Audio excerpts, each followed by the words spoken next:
What's up, guys? In this video I'm going to show you guys a set of frame sliders on a 2012 Yamaha R6 and give you guys some tips if you're planning on installing them yourself. That'll save you a lot of time and a lot of effort, so it'll just be an easy bolt-on type of project. So here we go.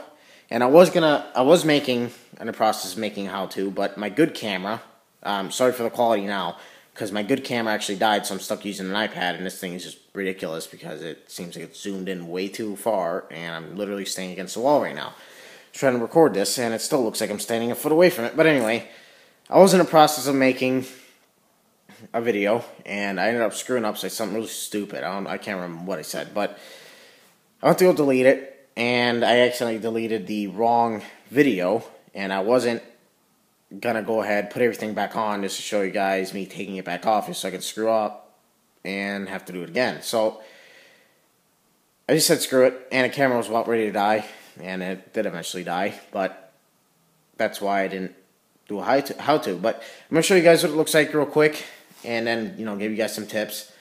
You're still gonna you might still have to look up how-tos just to get a rough idea of what you're doing, but just kind of take their same ideas and apply the tips that I'm going to give you, and everything should work out fine. So here are the frame sliders, or the one frame slider on the right side. They're Shogun S5 carbon frame sliders, and then on over to the left side, I'll go this way.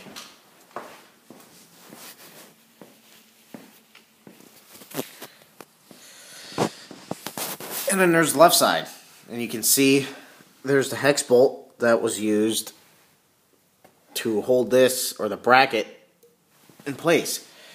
So a lot of people, they say that the left side is the hardest, and I strongly disagree. I believe the left side is actually the easier side. And the reason being is because on the right side, when you remove the original bolt, you're going to have all kinds of washers, 2 washers, and 1 spacer. And basically I cannot stand this, but the 1 washer, or the spacer, is about this big, and then you're going to have 2 washers that go on each side and basically pinch it down.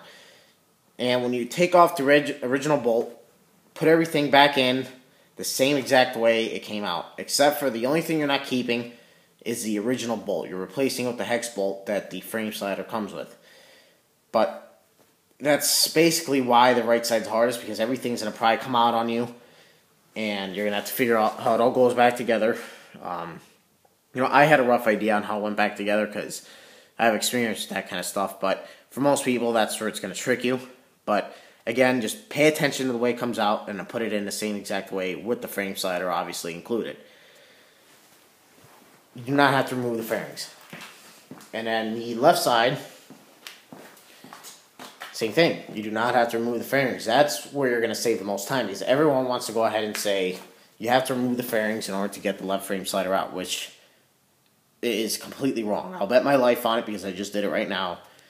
You do not have to remove fairings. All you do is get a 12mm socket wrench, or a 12mm ratchet, and put an extension on it. Basically, right there where you see that,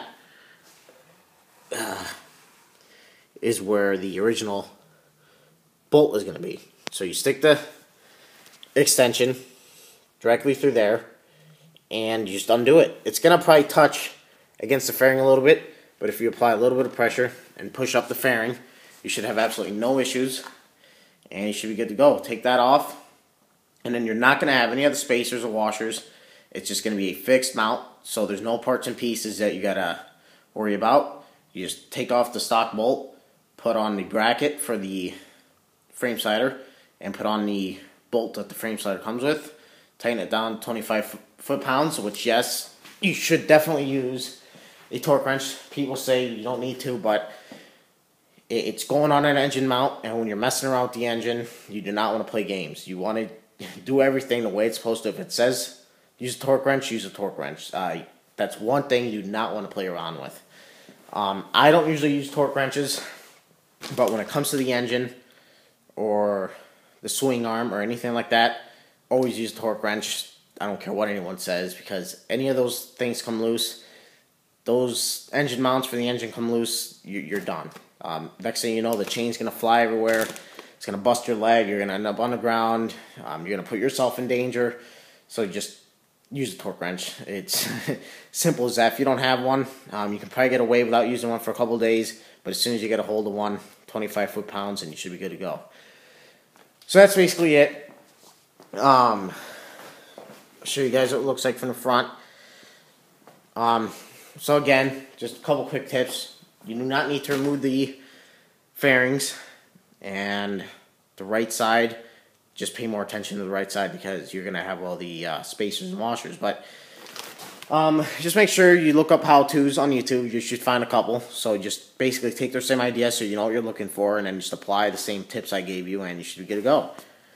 So yeah, that's basically it, and thanks for watching, guys. See ya.